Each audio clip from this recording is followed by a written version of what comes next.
That's the word. All right, let's get started. First time Okay with that? again next year. All meeting in order? Yeah, Stan? how do I scroll well to it? Great.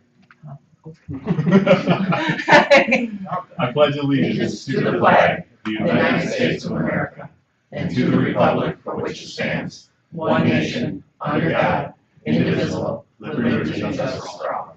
Thank you.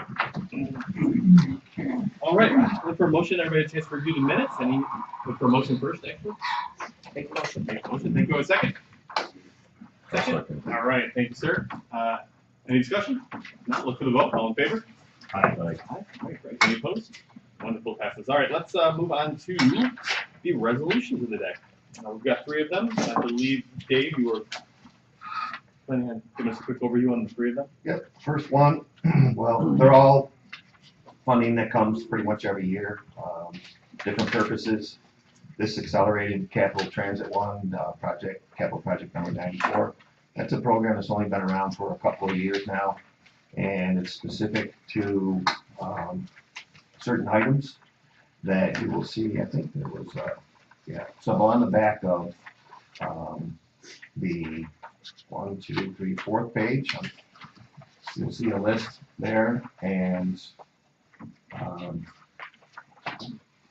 the ACT funding goes for the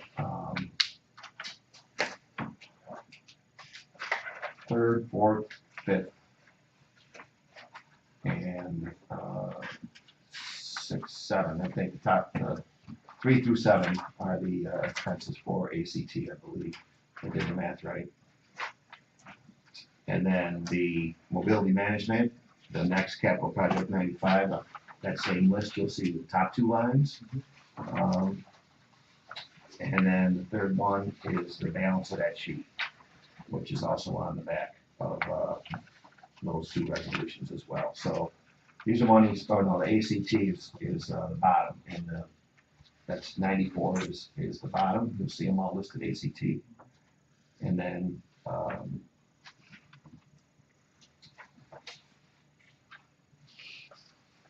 95 is the balance, and mobility management is the first. Right? Okay. Anyways, they tell us, here's your money. We don't even really make an application except to identify things that we need in the system. And then they figure out how much they have available and said, okay, well, of the stuff you said, here's what we can afford to give you this year. And basically it's take it or leave it.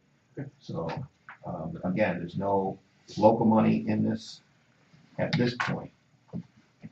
OCO pays all the local share, which is usually 10% of these projects. If we were to have a different provider, which could happen under the state's preferred process, what they would like us to do, and we're kind of in the process of going down that road, is defining for ourselves our transportation priorities. The committee that Legislator Chesbro is chairing is working on coming up with that plan. From that plan, you would take the mobility management money and either hire a third-party provider or bring one in-house as an employee to manage your transportation program. So you have an independent committee, set your priorities, the legislature adopts the priorities, you put a person or an entity in place to fulfill those priorities, and then they take the other financial resources that come from the state and federal government, STOA and the other 5311 operating funds, and find a provider to deliver those services. We've been using OCO for about 20 years. There may be other people out there who would bid on providing those services. In which case you want to make it clear that if you're going to do that, you're responsible for the 10% local share. Right now, OCO has done that under the terms of our existing contract. So it's something that we need to be mindful of going forward. That the services we get, there's no local money involved. But David, some of this contract looks to be in previous years. Is that this catch-up money for services already provided by OCO? Yeah, so a lot of funds, there are what they call cleanup funds that come later, but you get, the money most of it comes from the federal government, and attached with it is a pin, which you'll see identified in the first column. You'll notice that it's 3 separate pins, or there's more than 3 because 3797 has some categories to it. But some of these numbers have been in place for 5, 10, 15 years. They just keep adding on to it. So money that would be appropriated in the federal budget takes a while to work through the system and get to the state and get down to the locals. So the numbers associated with it is when it was authorized at the federal level. Great. So we would look to then look for a for the resolution here. So the first one's going to be to establish the capital project, and then First one's is for operating assistance money, accelerated transit capital. right, but this says we need to create a new capital project. Yes. Is that correct? Okay, that's what I want to make sure. So this is a new capital project to then receive the money that we're going to be putting into it. Yeah, capital project 94. They're not in EP1, EP2, and EP3 aren't in the same order in the package as they are on the agenda. All right, let's make sure we do the right So order. the first one in your package is actually EP2. Okay. Okay. So, Phil, which order does it matter what order we accept this in? I mean, we No. can do it in one. All the name. Okay, great. Well, let's do the one then that is listed as EP1, not in the agenda, but not in the actual packet. Is that In the EP1 on the agenda is the third one in the package. okay? So the one that is titled "Resolution to Establish Capital Project 94 and Authorizing the Chairman to Accept and Disperse Related Funds." EP2. That's EP2. Okay, EP1 on here. I have EP1 in my packet. Yeah, Yep, but if you look at the substance of the proposal, establish capital project 94, and then you go to the one that's listed as EP1 here, capital project 94, Yeah, EP2 on the front. yeah, EP2 is actually, yeah, EP1. but it Okay. says EP1. You got it. So let's do the I don't one. number these, I just explain. We're going to do the one that's first in our packet that is labeled as a resolution to establish capital project 94. Is everyone comfortable with that? Okay, excellent. Could I look for that motion, please? I'll make a motion. All right, thank you, Ed. Do I have a second? Second. Great. Any further discussion? Everybody understands which one we are voting on. All in favor? Aye.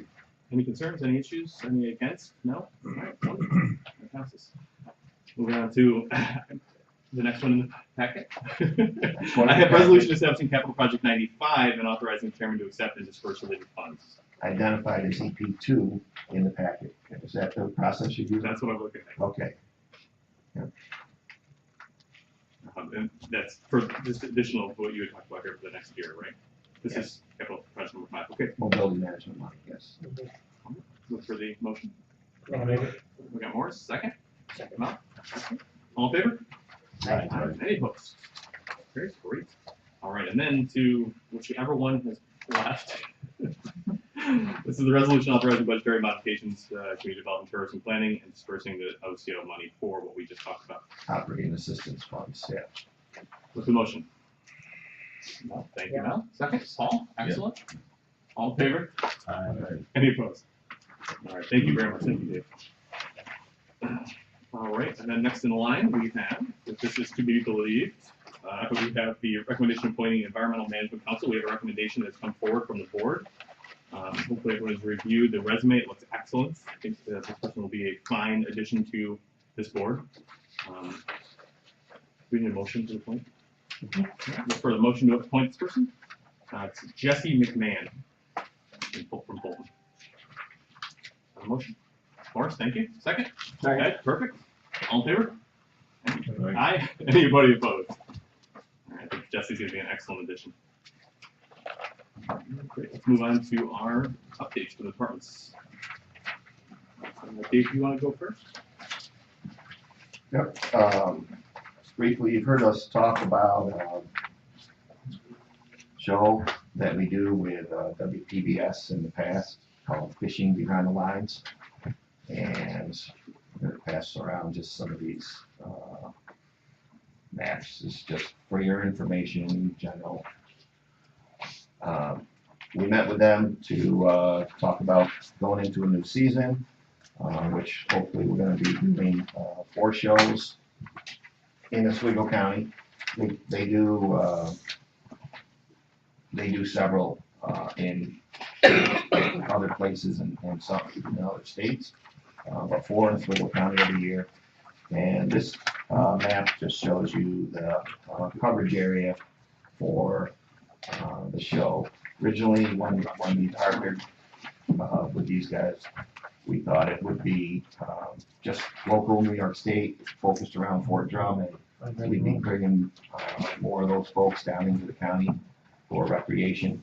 So Fishing Behind the Lines is, supported by the Department of Defense, American Military Institute, and Oswego County, and a couple other sponsors. But basically, they bring soldiers, and sometimes their families, who have suffered some kind of physical or emotional disability, and they introduce them to fishing as, therapy, if you will, and a way to help integrate them back into, civilian, more stable, life.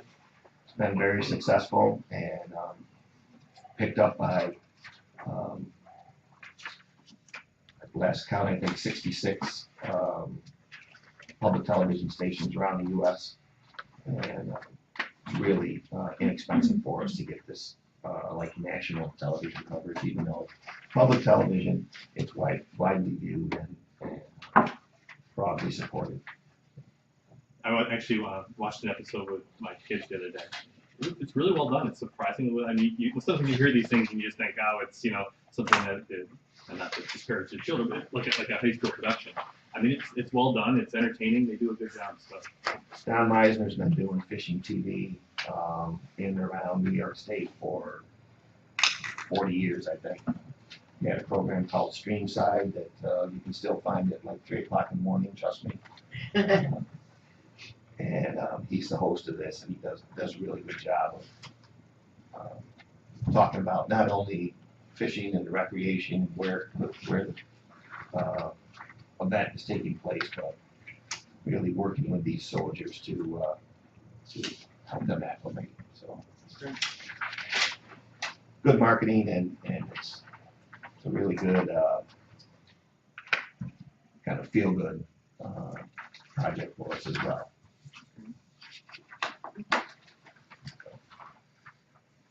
And you saw the video, the draft of the video that we're working on. We're finalizing that. We appreciate everybody's feedback. And we're right now actually looking at the opportunity to combine that with some other video work that we've done in the last year and submit it to National Tourism Association for consideration of a award program we have. The convention's in Austin, Texas, which I'm not going to ask to send anybody there, but unless, of course, they call us and say, you won first place, and then probably the chairman of the committee will have to go.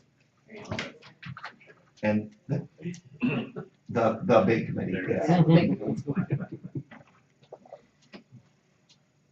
So I'm good.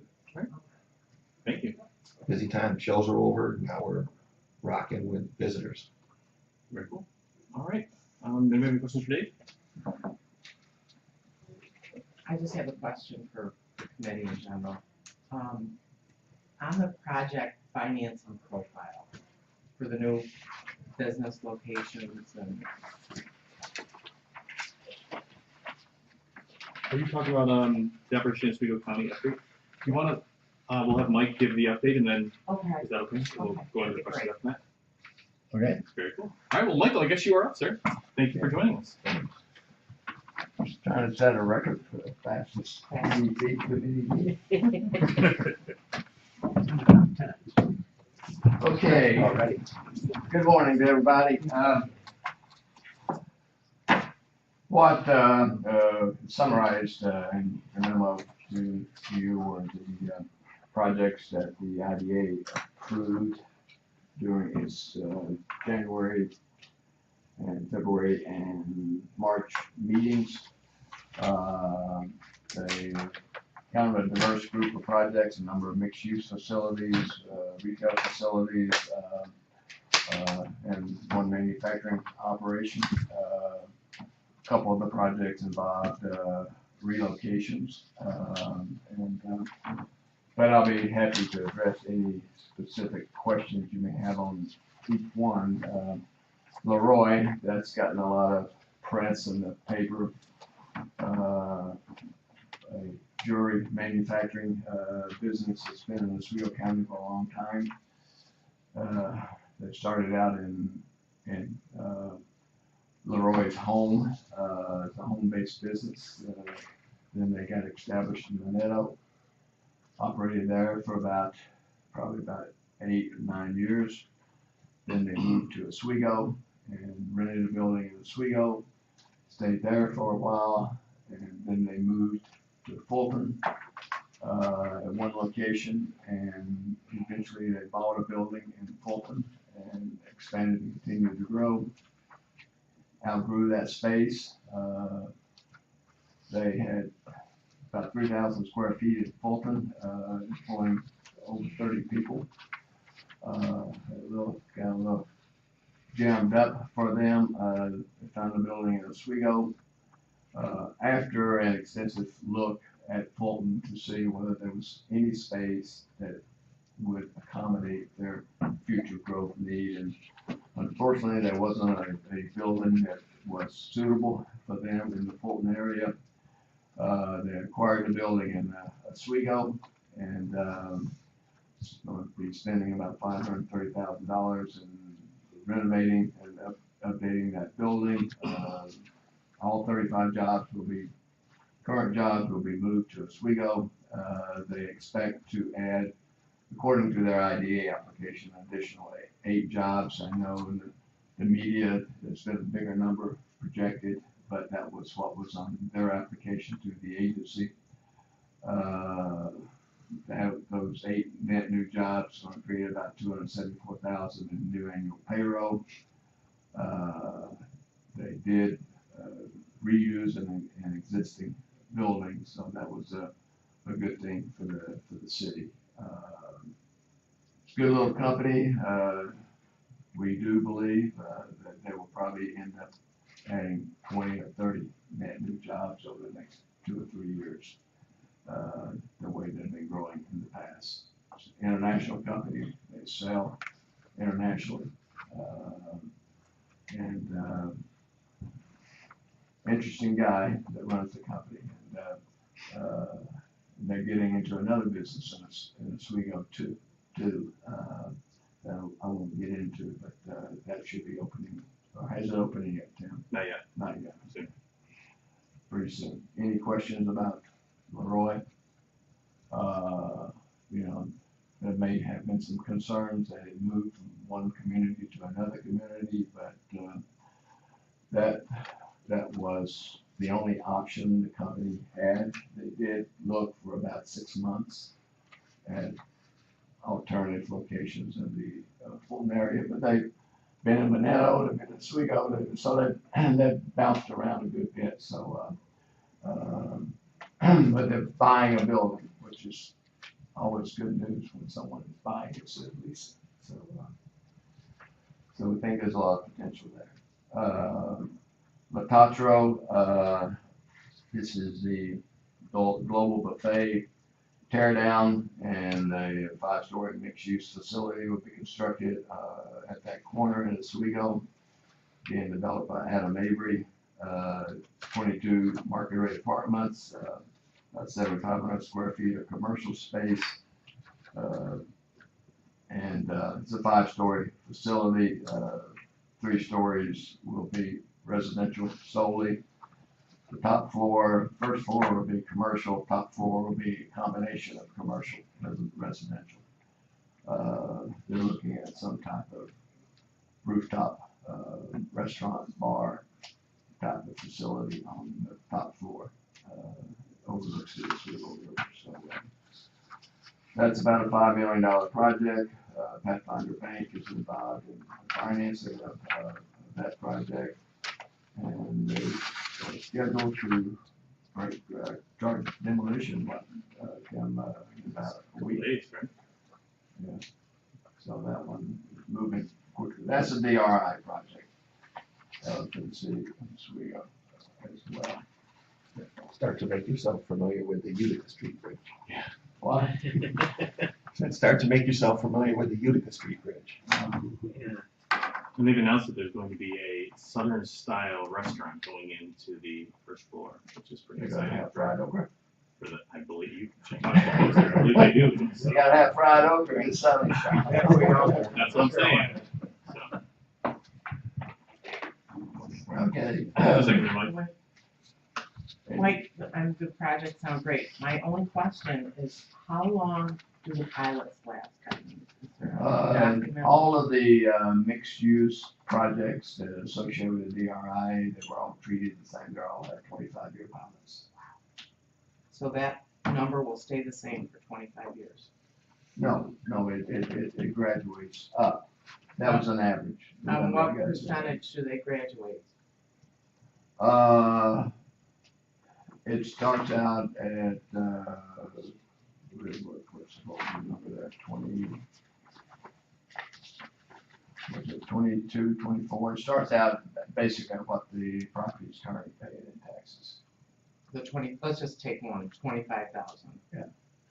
Then it goes up incrementally each year? Not each year, it goes up, it's adjusted, I think, every 5 years And how is that adjusted?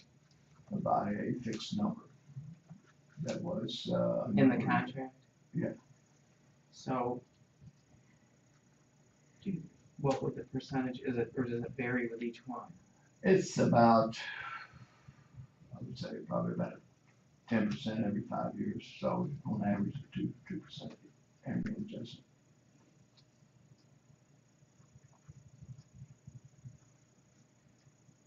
So Mike, you always, when these go through the approval process and go to each of the taxing authorities to review, one of the requirements is, I think, I don't know if it's required by law, but it's something that you seem to have been doing, is that you always seem to make sure that any of these agreements start off where the person's already been paying, right? The location, you don't like to see it come in less than what they were doing. That's our primary objective, is to make sure that there's nothing that comes off the tax rolls. Right. So that was the basis of the bottom line, even though another number was requested. That was a number that went in. But the process that Tim is talking about,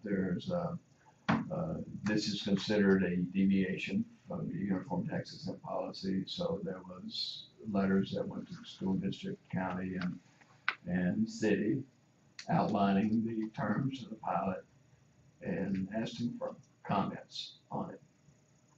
That's always done for any project that's a deviation from the uniform tax exempt policy. It just seems 25 years seems like a long way down the road. Well, in my view, and in the developer's view, and in the bank's view, that was needed and necessary to make the project work. Very good. At least no further questions. Morris, go ahead. I just want to highlight the fact that we got local people on this project that are involved, who have been successful in other projects, and I think, this is a good situation downtown to develop and go. Since they are local people, they have a lot of pride in what they're doing. All right, thank you. I did try to go down and get a Chinese buffet last week when the building was closed. So that was, my wife was thankful, but I was disappointed. That would be old food. All right, Mike, do you want to jump out of the next one there, sir? Okay, Camelot Lodge, this is the Cahill Landing, project. This, agreement with Camelot was amended, to include the new 4,000 square foot, building, that will be leased out for, professional, businesses. It's about a $1.2 million project. It's been going on for quite a while now. This one is in compliance with the uniform tax policy. It's a 10-year abatement schedule. But it applies to the Cahill building and the 4,000 square foot professional office building that they're building on the same lot. It's I think it's also a DRI project as well for the city of Oswego.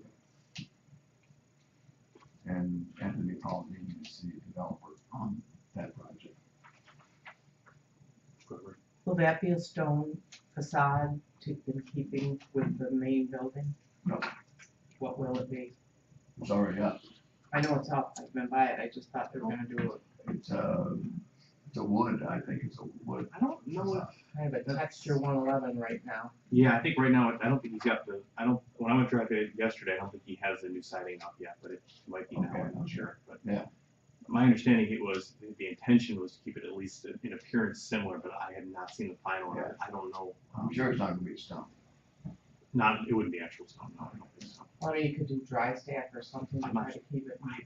I don't know for sure, but I mean, it is what it is at this point. It's going up and it's gonna be whatever it looks like. As far as that, I want it to look, I don't know, I want it to look the same way, so. I thought that was part of the agreement though, that was supposed to be in keeping. Nowhere that I saw, like, have you ever seen it? I haven't seen the final design of that. I know he went through site plan review That with the city, and I'm sure that was addressed with the planning board in terms of keeping it compatible and to the degree possible. Yeah. I mean, Paulding usually does a real good job in keeping, making buildings look pretty nice. Sure. I'm sure it'll be very attractive. The other one's a relocation project, Kathy Cakes and Specialty Treats, been in Fulton, for 10 years. They needed and wanted to expand, however, they also wanted to diversify their business, and when the Big Dipper ice cream parlor on Route 3 in the town of Albany closed, that building came available. They decided to acquire that building and relocate to operate the Big Dipper on a seasonal basis like it has been, and operate their bakery operation year-round and expand that facility. It's about a $210,000 project.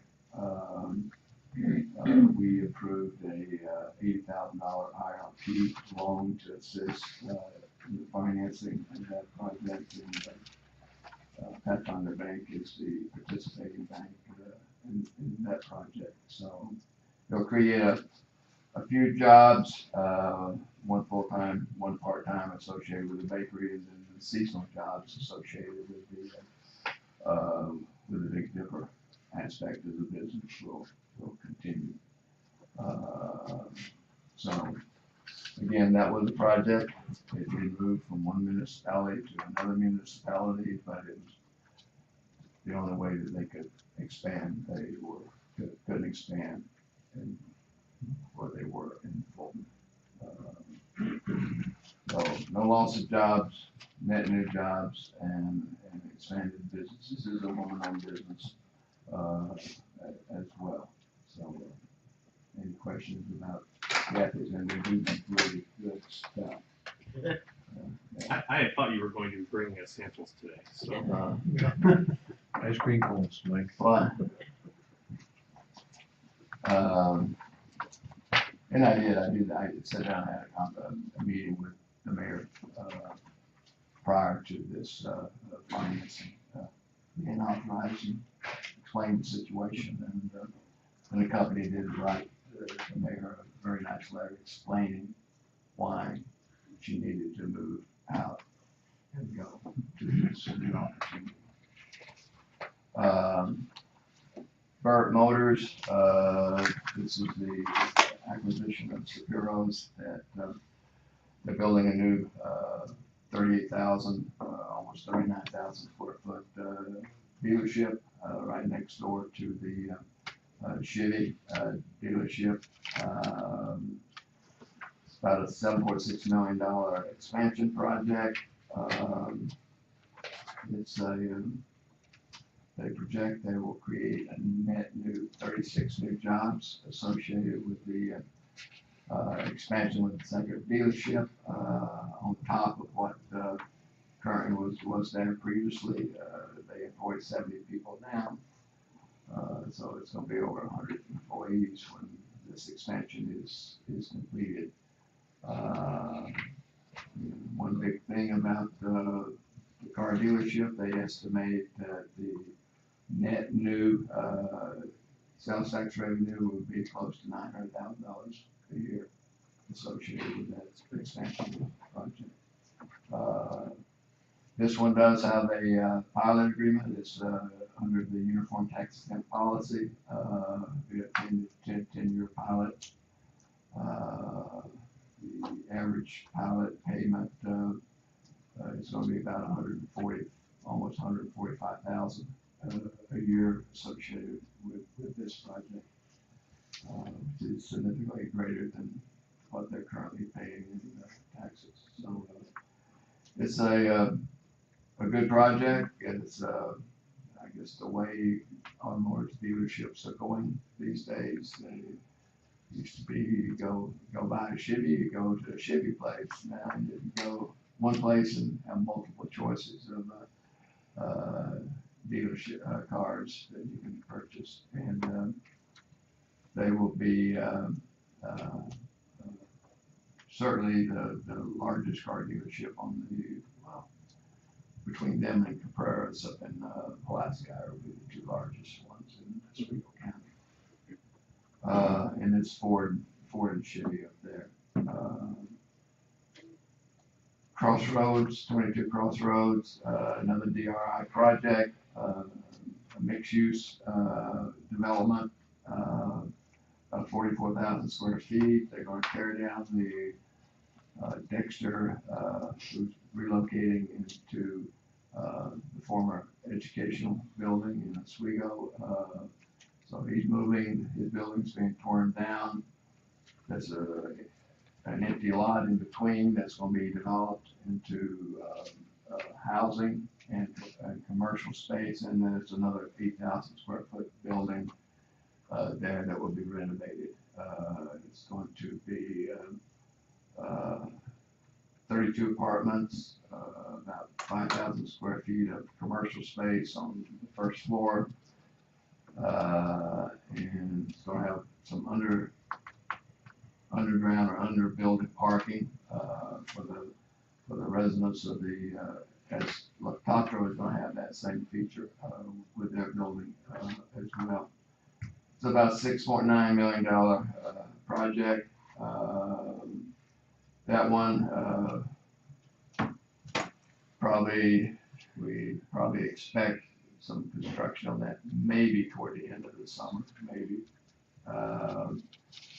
Pathfinder Bank is involved in the financing of this project as well. It's being developed by Ed Alberts, who's got a pretty good reputation. Did he win the next great idea contest this year? Yeah, he did that, but this wasn't it. But he's a good local developer, and he's done a lot of good things with Little Luke's and other projects in the area. And The last one, the small business, micro enterprise program graduate, that is, started a business, a lawn care, snowblowing, plowing business toward the end of last year. And he wanted to expand that, buy some additional equipment, so he went through the micro enterprise program and graduated in January. And the IDA made him a $25,000 loan as a part of about an $85,000 expansion to acquire additional equipment for the business that he's based out of town of Oswego. So, in all those 7 projects, about $21.6 million in investment, 104 net new jobs, and retention counting the Leroy project. That project was subject to going out of the county to another location if they didn't find a building. It was 35 retained jobs. Thank you, Mike. Any other questions, Mike? Like, in Phoenix, there's a lot of development that seems to be going on Davis Street, and there's another thing, and I understand that this same developer is looking at a grocery store, a Dunkin' Donuts, et cetera, on Main Street. Do you know anything about this? Well, I had a conversation with Jim Blanch about the developer that's doing the one. Of course, there's another one just got cleared off. I don't know whether it's the same guy. Same developer, yeah. I was told that he was gonna put up some, I wouldn't call it a mall, but it would be several stores and a community type center. And I don't know exactly what that is about. We've been trying to get in contact with him to find out the details. But he's local, and certainly did a lot of work on clearing the sites off. Yeah, and then as I say, Jim was I telling haven't me seen something. anything that went to the planning board or anything like that. Okay, yet yeah. on that project. Yeah, because I've been kind of watching it, I didn't see, so I didn't know if you had any background information, Well, especially Jim, when. Jim was supposed to send me some information on the developer. We researched the site out, and it's owned by some legal entity, but it Yeah. doesn't tell you anything Yeah, about I who just didn't they know. are or what they are. If he was all air, just saying all these things with a grocery store, Dunkin' Donuts, and all this on Main Street, I'm like, who is this person? But Well, I don't, Okay. I I really. didn't know if it was a pipe dream or if there was Well, actually I something. mean, I don't know about the grocery store, piece of it or not, because for the size of Phoenix, you got with Burn Dairy going in, I mean, that's Yeah. pretty much a grocery store, a small Yeah. one. So, I don't know, who he has in mind as potential tenants, that's what we're trying to find out, and, but we haven't been able to link up with Okay, I him. didn't know if you were involved. Thank you. Sorry, Mike. The other thing is, this Thursday, April 4th, between 10 and 12, we're hosting, in conjunction with the Central New York Regional Economic Development Council and ESDC, a educational, forum on applications to the CFA in the next round. So that's gonna be at the Lake Ontario Event and Conference Center. If you're interested, Dave, I did speak with Kalinsky, and they did modify the presentation, and they will be doing a heavier hit on potential municipal type projects this year, as opposed to just on ESDC funded projects. So I was told, I haven't seen the presentation yet, but I was told that they did expand it to address a wider range audience than last year. Yeah, Mike's comment, last year was the first year they did this, and a lot of local folks showed up who had an interest in either a municipal type of application or a not-for-profit type application, but the presentation was really focused on Empire State Development and private business job creation type of grants. So a lot of people left somewhat discouraged because they didn't get the information they had hoped. And I asked Mike if he could try to change that a little bit this year so that both markets could be informed. And it sounds like they're willing to do that. That's great. Thank you. So this would also be a good opportunity for any legislators here if they've got any business projects, development projects that they know about in their home districts.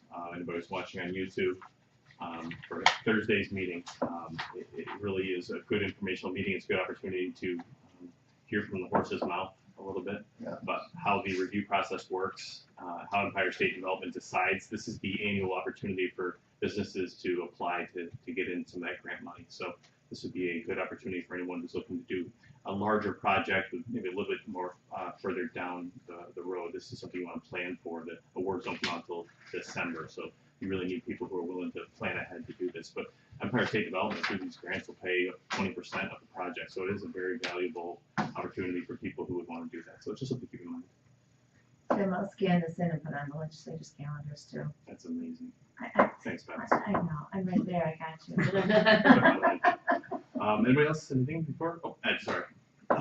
Not necessarily related to the blow Fulton took in here, but we all know Fulton's been challenged over the last few years, and maybe nobody can answer this, but is the business attitude and the structure and the planning attitude in Fulton in place to help them pull their bootstraps up and go forward? Are there barriers there that we as planners should know about that's going on in Fulton? Well, I mean, Fulton is in a situation where the Nestle site was a very costly cleanup for the city of Fulton. I mean, they got some grant money, but they also outlay a lot of their own money to do that. No, I think the city, it's as a whole, there's been some significant progress made in terms of, iFreeze is locating there. That's a major manufacturer. We're having a meeting with them tomorrow with the city. Wednesday, and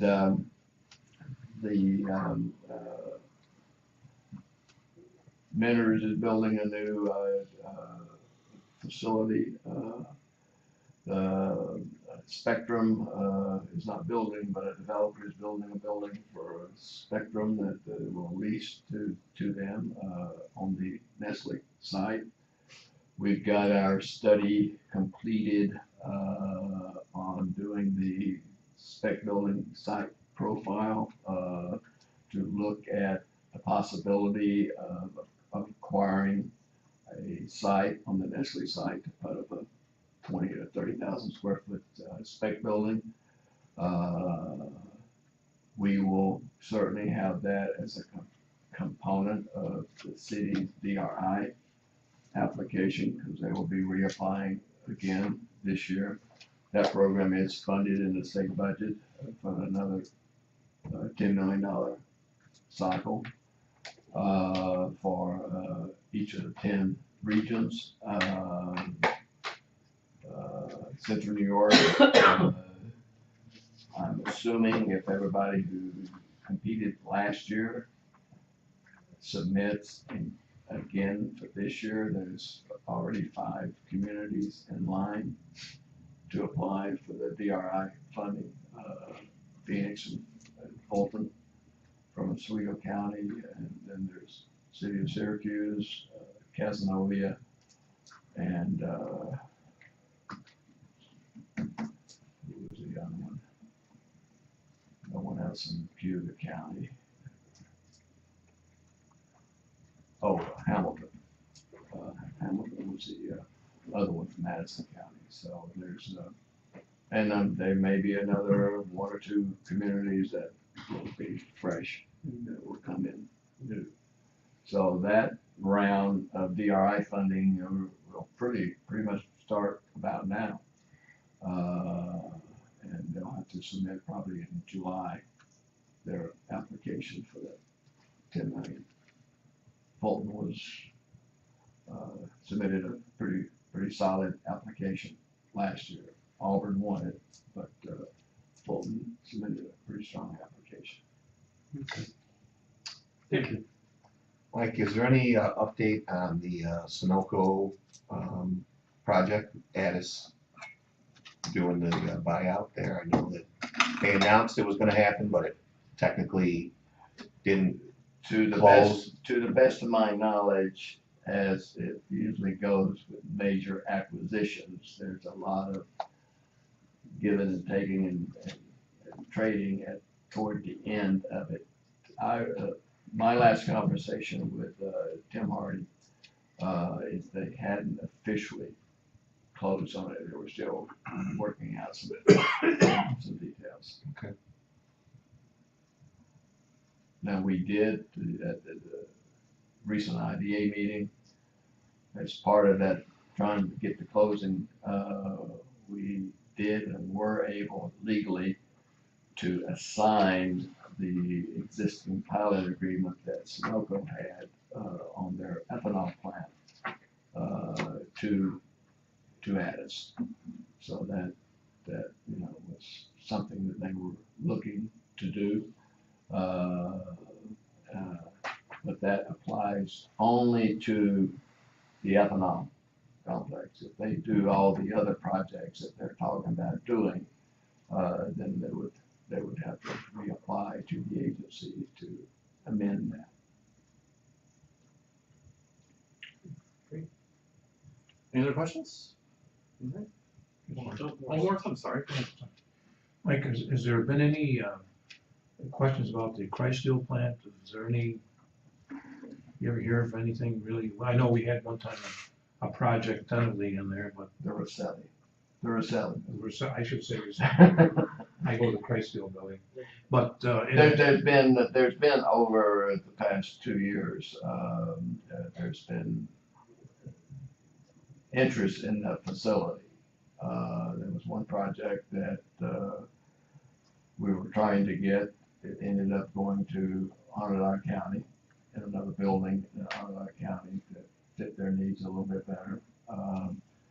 A company out of Long Island. So, I mean, I've been working with, Rich, on several different projects. There's interest, and quite frankly, Addis may also have an interest in that building too, if they move forward with all the initiatives they're talking about. They may have an interest as well, because they basically have been talking about the entire complex down there, including all the balance of the Riverview Business Park, which is about close to 900,000 square feet of buildings,